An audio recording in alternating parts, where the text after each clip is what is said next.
Ագբա ֆեդերացիայի հրավերով այս տարի երկրորդ անգամ Հայաստանում է Ֆրանսիայից ժամանած փորձագետ Մարկ Լանսիենը, որը հայ գյուղատնտեսներին է ներկայացնում ինտենսիվ այգիներում ֆիտոսանիտարական պաշտպանության նորարար մեթոդները։ Մարկ Լանսիենը 40 տարի աշխատում է այգեգործության ոլորտում, մասնագիտացած է պտղատու ծառերի, մասնավորապես խնձորենու եւ տանձենու մշակության մեջ։ Բարձր բերքատվություն ապահովող ժամանակակից սորտերը առավել խոցելի են հիվանդությունների եւ վնասատուների նկատմամբ, ինչն էլ առաջ է բերում նոր խնդիրներ։ Ça fait plusieurs fois que je vais en Arménie. Հայաստանում ամենամեծ խնդիրը խնձորենու եւ տանձենու հիվանդությունների կառավարումն է։ Արդյունավետության համար անհրաժեշտ է լավ ճանաչել այգու վնասատուներին, հասկանալ հիվանդությունների եւ միջատների զարգացման փուլերը, որպեսզի հնարավոր լինի ճիշտ որոշել, թե երբ եւ ինչպես կիրառել բույսերի պաշտպանության միջոցները։ Ագբա ֆեդերացիայի այս դասընթացը կարեւոր է, քանի որ օգնում է գյուղատնտեսներին բարձրացնել իրենց մասնագիտական կարողությունները եւ ավելի արդյունավետ կառավարել իրենց այգիները։ Փորձագետը ներկայացնում է ֆրանսիական փորձն ու պատմում, ինչպես վաղ փուլում հայտնաբերել եւ կանխարգելել առաջացող հիվանդությունները։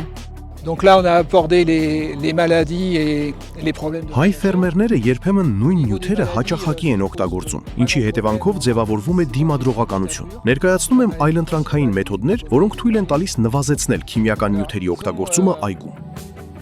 Հայաստանում տանձի եւ խնձորի այգիներում հիմնականում տարածված են սնկային հիվանդությունները, որոնք բացասաբար են ազդում բերքի որակի վրա։ Վնասատուներից տարածված է պտղակեր տեսակը, որոնց դեմ փորձագետն առաջարկում է պայքարել օրգանական միջոցներով, նվազեցնելով կամ բացառելով քիմիական նյութերի օգտագործումը։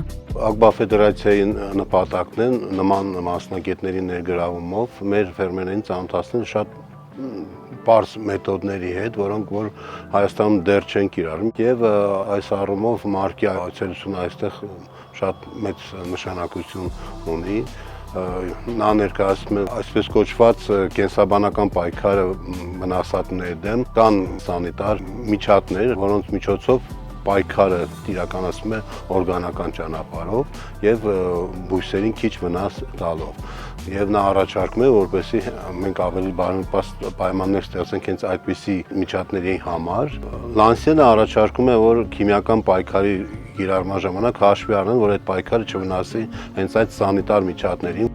Դասընթացի ընթացքում ներկայացվեցին հիվանդությունների կանխարգելման պարզ, բայց արդյունավետ մեթոդներ, որոնց մեծ մասը ֆինանսական ներդրումներ չեն պահանջում։ Մասնագետի խոսքով աշնանը այգուց թափված տերևների հավաքումը կարող է զգալի նվազեցնել հիվանդությունների տարածման ռիսկը։ Այդպես վերացվում է հարուցիչների ձմեռման միջավայրը եւ հաջորդ սեզոնին նույն հիվանդությունների կրկնակի զարգացման հավանականությունը։ Ստացել ենք հրավեր Ագբա ֆեդերացիայից մասնակցելու այս սեմինարին եւ իրականում շատ լավ հնարավորություն է, որովհետեւ միշտ այդ փորձը փոխանակել այլ երկրների հետ, դա շատ կարևոր է եւ հետաքրքիր եւ մենք կարծում եմ բոլորս էլ որքան էլ մարդ շատ լավ մասնագետ լինի, միշտ կարիք ունի նոր ինֆորմացիայի փոխանակման։ Թե այսօրվա դասընթացը, թե վստահ եմ, եթե ապագայում դասընթացներ լինեն, շատ մենք հետաքրքրությամբ կմասնակցենք։ Ագբա ֆեդերացիայի դասընթացների շարքը շարունակական է լինելու, նախաձեռնությունը հնարավորություն է տալիս գյուղատնտեսներին ժամանակին արձագանքել առաջացող խնդիրներին, նվազեցնել կորուստները եւ ապահովել որակյալ բերք։